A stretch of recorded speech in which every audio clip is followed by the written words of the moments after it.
Bueno, comenzamos. Estamos en bioenergética, ¿verdad? Perdón un ratito.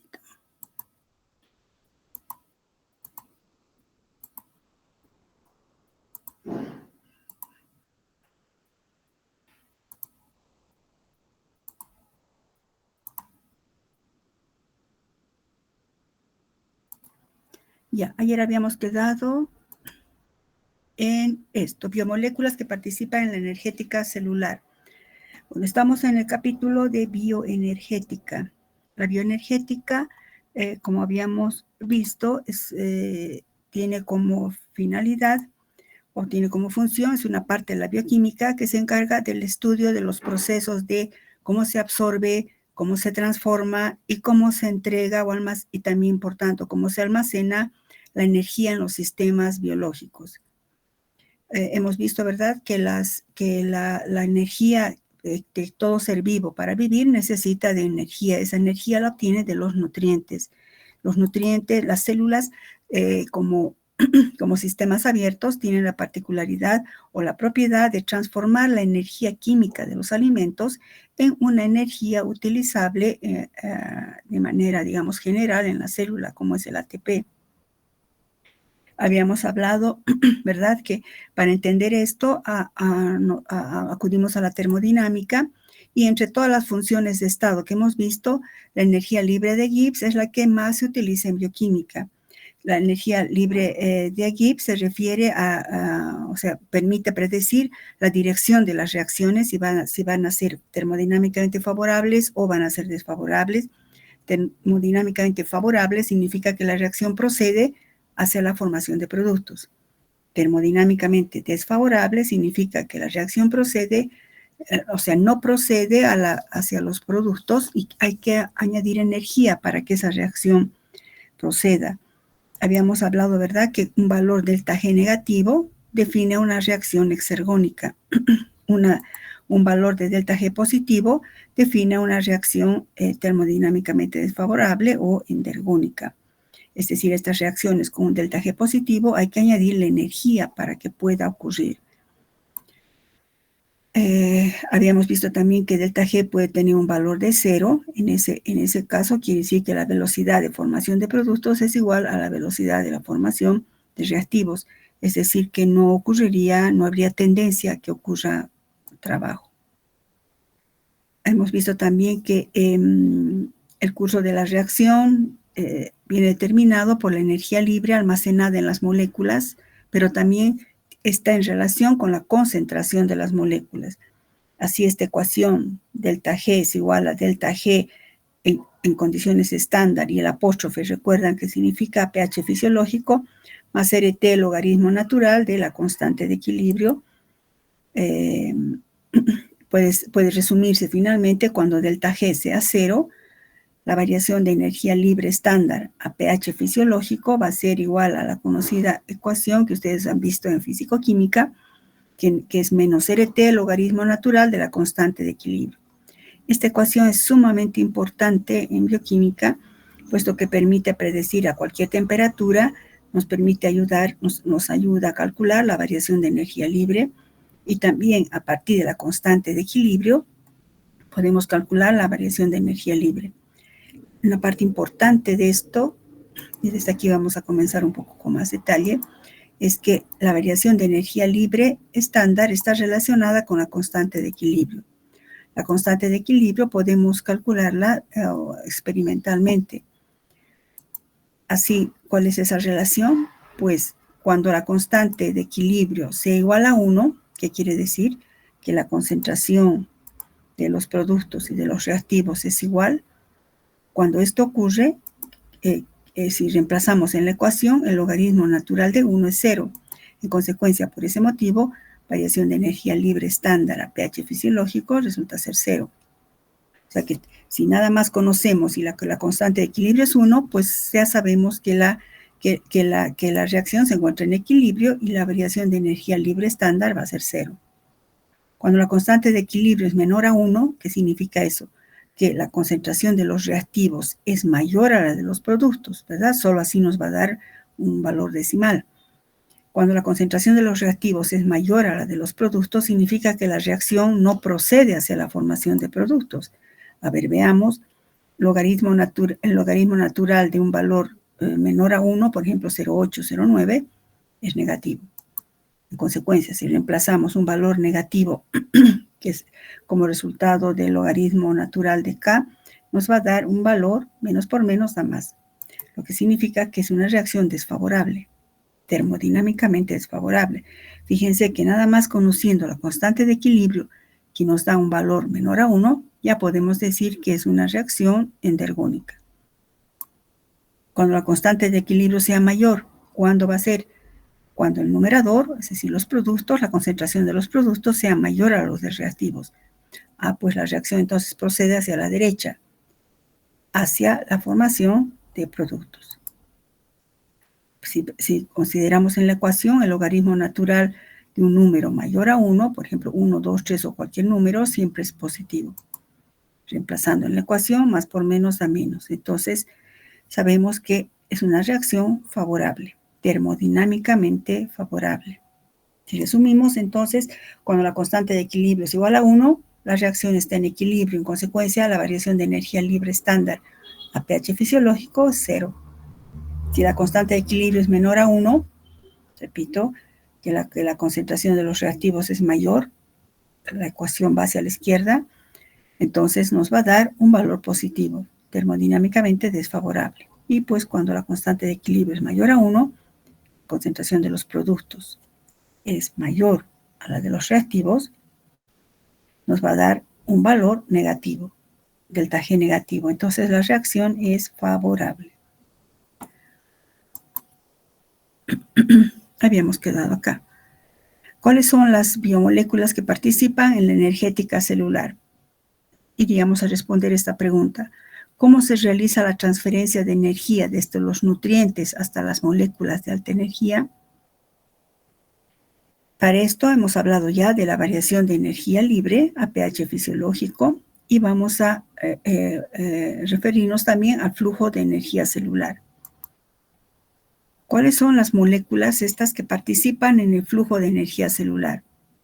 Las sustancias que participan en el flujo de energía tienen en común lo siguiente, que son capaces de liberar y por tanto almacenar gran cantidad de energía al sufrir una transformación química. Por consiguiente, son compuestos de alta energía. ¿Qué queremos decir con alta energía? Quiere decir que estos compuestos denominados de alta energía son capaces de almacenar hasta por lo menos 7 kilocalorías por molécula. Por tanto, juegan un papel crucial en la energética celular. Para no perdernos, estos compuestos de alta energía obtienen la energía de los alimentos. ¿Cuáles son esos compuestos de alta energía? Tenemos los trifosfatos y pirofosfatos de nucleósidos. Variación de energía libre estándar a pH fisiológico expresado en kilocalorías por molécula. Repito, ¿cuáles son los compuestos de alta energía? Pues empezando y encabezando la lista, el adenosín trifosfato. Cuando se hidroliza una molécula de adenosín trifosfato formando ADP más fosfato inorgánico, libera 8 kilocalorías, es decir, el delta G es negativo. Cuando es negativo es lo mismo que diríamos libera 8 kilocalorías por molécula. ¿Recuerdan el ciclo, el triángulo del ATP? Ahorita vamos a ver. El ATP cuando se hidroliza de una manera un poco más, digamos, extrema, va a formar AMP más pirofosfato inorgánico. Esto sí tienen que saber, chicos. El PPI es el pirofosfato inorgánico. Pues al hidrolizarse también libera 8 kilocalorías por molécula. A su vez, el pirofosfato, todavía es un enlace fosfoanhídrido, cuando se hidroliza libera nuevamente 8 kilocalorías, lo que nos está indicando que cuando el ATP se hidroliza hasta AMP, puede liberar 16 kilocalorías. Perdón, antes de pasar a esto, ¿a qué me estoy refiriendo esto? Perdón. A esto que está al principio, que hemos visto aquí. Me estoy refiriendo a esto. El ATP puede hidrolizarse hasta ADP, liberando un fosfato inorgánico. Aquí libera 8 kilocalorías, o lo mismo que decir, su delta G es menos 8 kilocalorías por molécula. En todo caso, si algún motivo, alguna reacción necesita que se libere mucho más energía, el ATP se hidrolizará hasta AMP, formando pirofosfato inorgánico, el cual se hidroliza y también libera otra vez energía. A su vez, el AMP se puede transformar en ADP y el ADP en ATP. Fíjense que esta sería la molécula de mayor energía, luego vendría el ADP y la de menor energía, el AMP. Estamos haciendo alusión a eso cuando hablamos acá.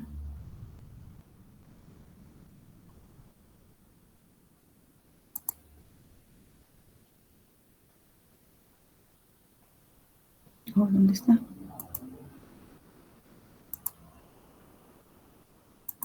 Aquí. Entonces, estoy haciendo, con estas ecuaciones, estoy describiendo ese triángulo que acabo de mostrarles.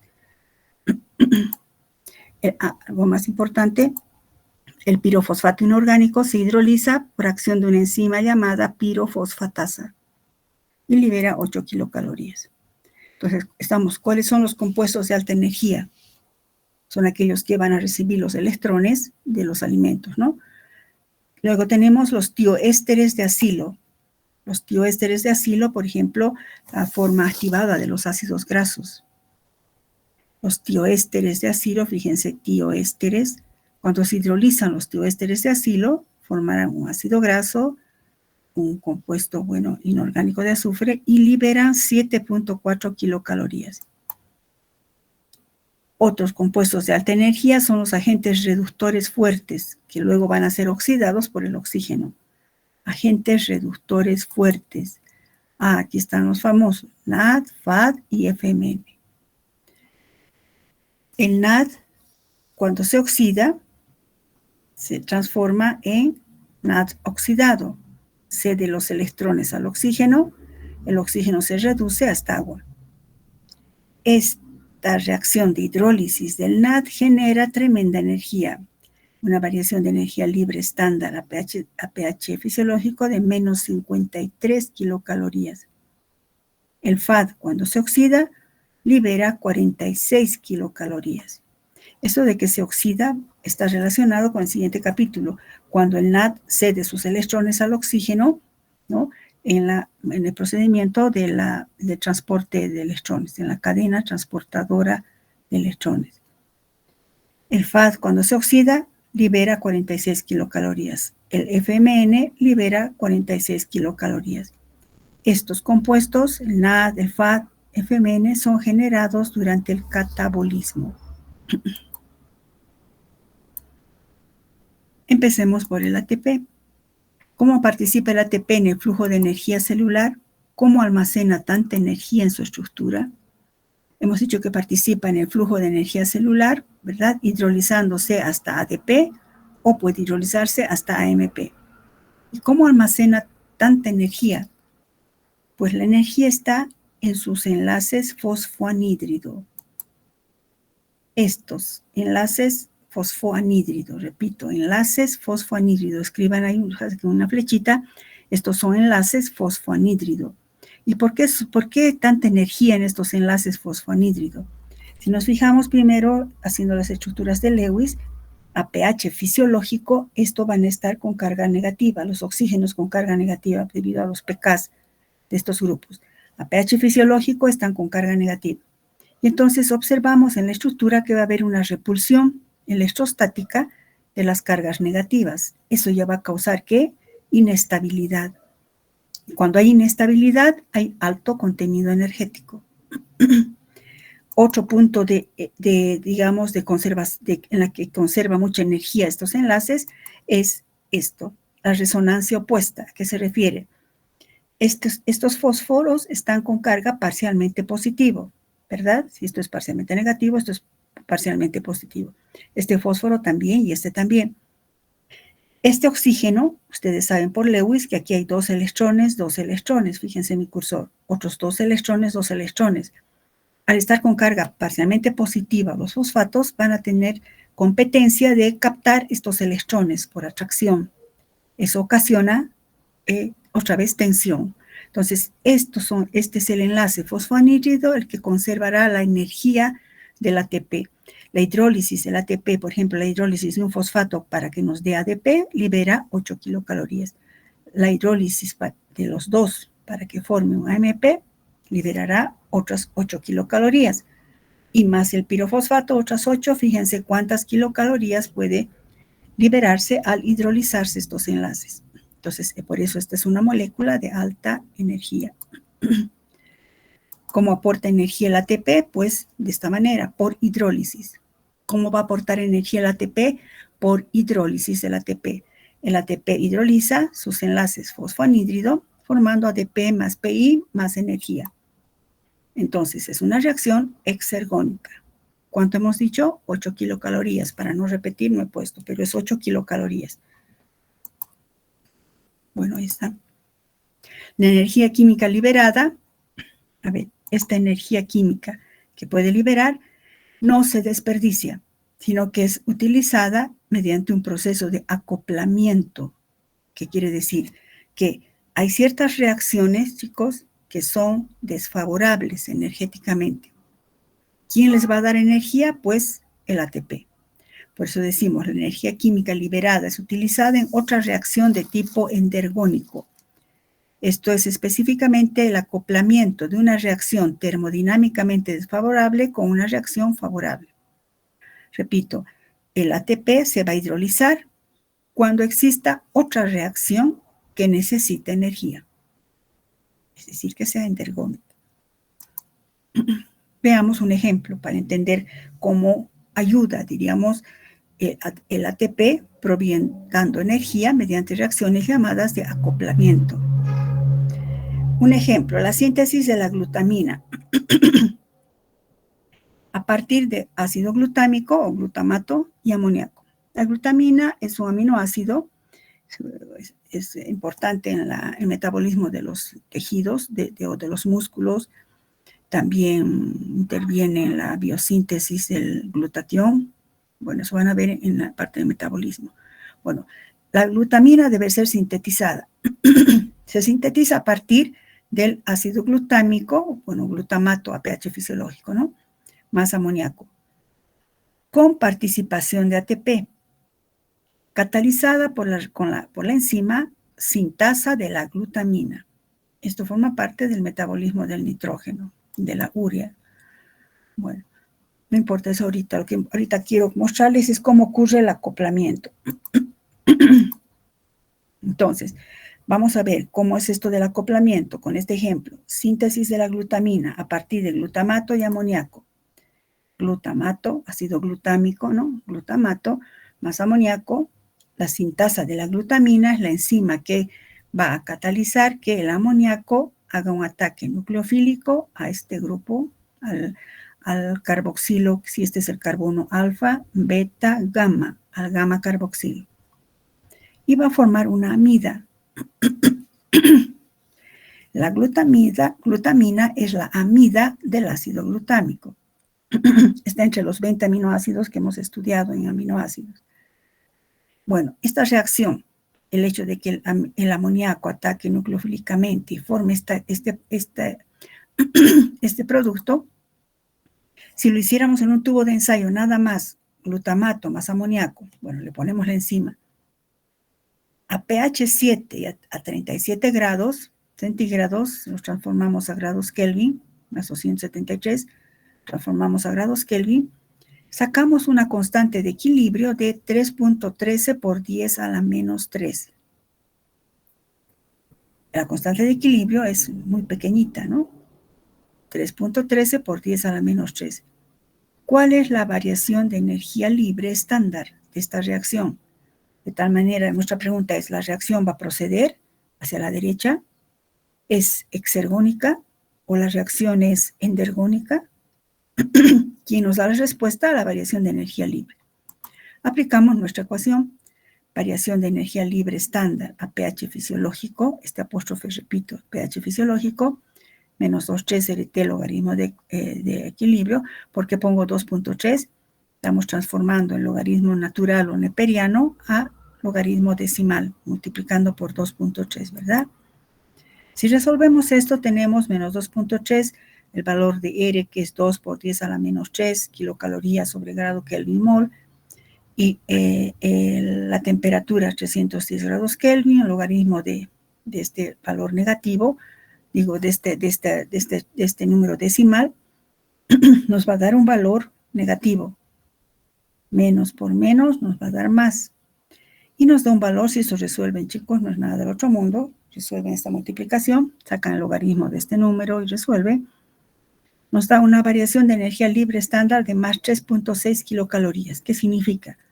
Que si colocamos glutamato más amoníaco, le ponemos la enzima y para obtener glutamina, no va a ser una reacción favorable. La reacción es endergónica.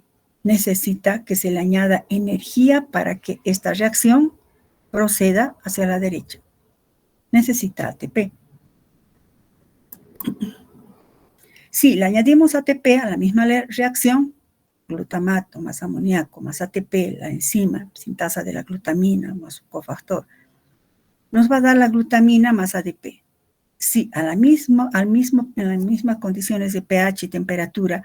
Ahora, el equilibrio, la constante de equilibrio es un número positivo y alto, 1.21 por 10 al cubo. ¿Cuál es la variación de energía libre estándar? Aplicando la misma ecuacióncita y reemplazando los valores, el logaritmo ahora de 1.21 por 10 al cubo, pues es un valor positivo, y más por menos nos va a dar menos. Y ahora sí, la reacción es recién es exergónica. ¿Qué quiere decir? Que al añadirle ATP, el ATP se ha hidrolizado, ha aportado energía y ha hecho que esta reacción proceda hacia la síntesis de la glutamina. Nuestra pregunta aquí sería, ¿cuánto de energía le da el ATP? De cómo el ATP está ayudando. Esta es una típica reacción de acoplamiento. Veamos por partes, a ver. ¿Cómo ayuda el ATP? ¿Cuánta energía aporta el ATP? Planteando las reacciones por separado, vamos a ver. Paso 1, hemos visto. Ácido glutámico, glutamato más amoníaco, nos da glutamina más agua. Delta G hemos visto que era endergónica, no es favorable.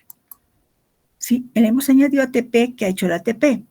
El ATP se ha hidrolizado hasta ADP más PI y ha dado cierta cantidad de energía que ahorita no sabemos, ¿no? Vamos a comprobar. Si resolvemos estas dos ecuaciones, tendríamos glutamato más amoníaco más ATP, nos va a dar el agua, con el agua se van, ¿no? Glutamina más ADP más PI. ¿Cuánto hemos calculado ahorita esto? ¿Qué valor era? Menos 4.4 kilocalorías. Aquí la pregunta es, ¿cuánto de energía ha dado el ATP? Está claro, chicos, ¿verdad? Hemos sumado esto y resumiendo tenemos que glutamato más el amoníaco más el ATP nos da lo que deseamos, la glutamina más ADP más fosfato inorgánico y con una variación de energía libre de menos 44. ¿Cómo saber cuánto de energía aportó el ATP? Aplicando la ley de Hess, que dice la ley de Hess, el cambio neto de energía libre estándar es igual a la suma de los cambios de energía libre correspondientes de las partes. El cambio de energía libre, o sea, de energía libre estándar es igual a la suma de los cambios de energía libre de las partes. Es igual, ¿cuáles serían las partes? Las dos reacciones. Y entonces aplicamos delta G neto va a ser variación de energía libre de la ecuación 1 más variación de energía libre de la ecuación 2. Aquí, ¿qué cosa no sabemos? Pues la variación de energía libre de la ecuación 2.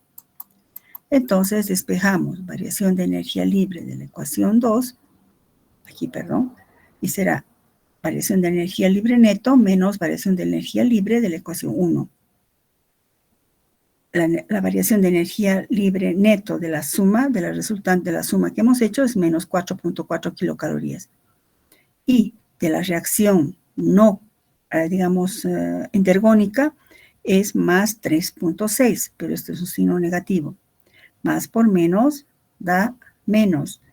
Y si resolvemos esto, nos da 8 kilocalorías por molécula. De ahí surge ese valor de que decimos que la hidrólisis del ATP da 8 kilocalorías por molécula. Esto significa, por tanto, que el valor de pH, o sea, que a un valor de pH 7 a 37 grados, la hidrólisis del ATP nos da 8 kilocalorías. De ahí surge esto que es sumamente importante. Una molécula de ATP nos da 8 kilocalorías. Si esto es así, la síntesis del ATP necesitará también 8 kilocalorías. Entonces, cuando el ATP se hidroliza, libera 8 kilocalorías o aporta una reacción, le da 8 kilocalorías. A su vez, vamos a ver en el siguiente capítulo que el ADP, o sea, la síntesis del ATP a partir de ADP más fosfato inorgánico requiere de 8 kilocalorías. Entonces, la síntesis del ATP es una reacción endergónica. La hidrólisis del ATP es una reacción exergónica. Esto vamos a ver en el siguiente capítulo en oxidaciones biológicas, pero yo ya les pongo para que tengan esta relación. Entonces hemos visto un proceso, un tipo de reacciones vitales en el metabolismo, que son las reacciones acopladas, es decir, hay un acoplamiento energético de las reacciones celulares. La célula ha desarrollado entonces un sistema de reacciones encadenadas o secuenciales, de tal manera que una reacción que tenga una energía libre, variación de energía libre estándar, positiva, o sea endergónica, no es que no va a ocurrir, sino que se va a acoplar a una reacción que sea exergónica. Es lo mismo que hemos hablado. Glutamato más amoníaco me da glutamina con un delta G de más 3.6. El ATP al hidrolizarse hemos dicho que nos da 8 kilocalorías. ¿Cuánto nos da en total sumando? Pues ahí está nuevamente, nos da 4.4 kilocalorías, que es lo que hemos calculado. Entonces, este es un tipo de ejemplo de acoplamiento de una reacción termodinámicamente desfavorable, esta, la primera, con una reacción termodinámicamente favorable.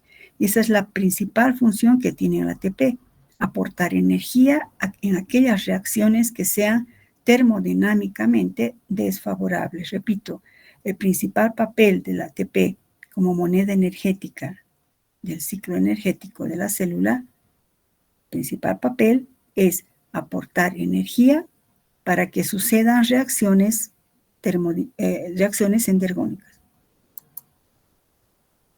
Y entonces les he hecho un esquema, chicos, que les va a ayudar a ubicarnos. No compete a bioquímica uno hablar de metabolismo, no lo vamos a hacer, pero el metabolismo es el estudio del conjunto de reacciones químicas que se llevan a cabo en la célula. La mayoría, si no todas las reacciones, están catalizadas por enzimas. Es un montón de reacciones que garantizan la vida celular. Pero ese montón de reacciones podemos dividir en dos grupos. El metabolismo se divide en catabolismo y anabolismo. Vámonos a este lado, imaginariamente dividimos en dos. En el catabolismo interviene los alimentos. Los alimentos, ¿verdad? Hemos visto, se van a oxidar. Al oxidarse los alimentos van a formar intermediarios metabólicos. Algunos van a ser usados y otros pueden ser productos de excreción. Pero estos alimentos, ¿qué cosa tienen en sus enlaces, en sus electrones? Pues alta energía. Esa energía se va a transferir a estas moléculas de alta energía, NAD, FAD, tioésteres de acilo. Estas moléculas son moléculas de alta energía. Pasemos acá. NAD, FAD, tioésteres de acilo, recuerda, hemos visto, son las moléculas de alta energía. Estas NAD, FAD van a ir ¿dónde? A las mitocondrias. Este es el otro capítulo. Y en las mitocondrias, gracias a la unión o reacción del ADP más el fosfato inorgánico, va a formar ATP. Entonces, la energía de los alimentos, gracias a que ha transferido sus electrones a estas moléculas de alta energía, estas moléculas de alta energía van a las mitocondrias y ahí generan el ATP. Este ATP en consecuencia, este lado en consecuencia, ¿qué tipo de reacciones son? Reacciones de tipo exergónico, donde se genera energía, de donde se saca energía de los alimentos. Ahora, este ATP conserva la energía química por acoplamiento con reacciones exergónicas. Este ATP, luego, cuando se necesite la energía en reacciones de acoplamiento, va a hidrolizarse el ATP, que se forma por hidrólisis el ADP más PI, o podría ser AMP más pirofosfato. ¿Qué cosa libera? 8 kilocalorías, libera energía. Esa energía puede ser utilizada para trabajo como contracción muscular, transporte activo a nivel de las membranas celulares, etcétera, etcétera. O también esta energía puede ser usada a partir de los intermediarios que han quedado de los alimentos para sintetizar compuestos más complejos. Por ejemplo, polisacáridos, lípidos más complejos, proteínas, ácidos nucleicos, etc. En consecuencia, si vemos aquí, esta zona es exergónica, pero esta zona, este lado, el anabolismo, está usando la energía para, digamos, trabajo, contracción muscular, trabajo en la célula, transportes, o para sintetizar carbohidratos o proteínas o biomoléculas que necesite el organismo o la célula. Son reacciones, todas estas, que generan orden e información. Recuerdan las proteínas, los ácidos nucleicos. Estas reacciones, en consecuencia, son de tipo endergónico. Entonces, nada más esto es una mirada para ver que el ATP es la moneda del flujo de energía. ¿De dónde se saca energía? De los alimentos. ¿Quiénes son los primeros a los cuales se transfiere esa energía a los alimentos? A estas moléculas de alta energía. Estas moléculas de alta energía van a las mitocondrias, generan ATP, el ATP se une por reacciones de acoplamiento, dando energía a reacciones que sean termodinámicamente desfavorables. O se usa energía para todos estos procesos o para sintetizar nuevos compuestos. El ATP es, por tanto, la moneda de intercambio energético entre reacciones favorables, o sea, termodinámicamente favorables o desfavorables. Aquí la pregunta es, si tan importante es el ATP, ¿dónde y cómo se genera el ATP? ¿Cuál es el rol del NAD y el FAD en la generación del ATP? ¿Por qué estoy preguntando eso? Porque he dicho que el NAD y el FAD, fíjense, van a las mitocondrias y ahí es donde genera el ATP. Entonces, la respuesta a estas preguntas está en el siguiente capítulo, en oxidaciones biológicas. Entonces, con esto hemos acabado el capítulo de bioenergética. Chicos, ¿hay alguna pregunta? Si hay alguna pregunta, si no hay ahora, pues tal vez puede haber después. La cosa es que estudien, chicos. Este capítulo, entonces, está totalmente ligado con el siguiente, donde vamos a responder a esta pregunta. ¿Dónde y cómo se genera el ATP? ¿Qué rol y juega un rol vital el NAD y el FAD en la generación del ATP? Esto ocurre en las oxidaciones biológicas. Bueno, si no hay preguntas, chicos, voy a parar.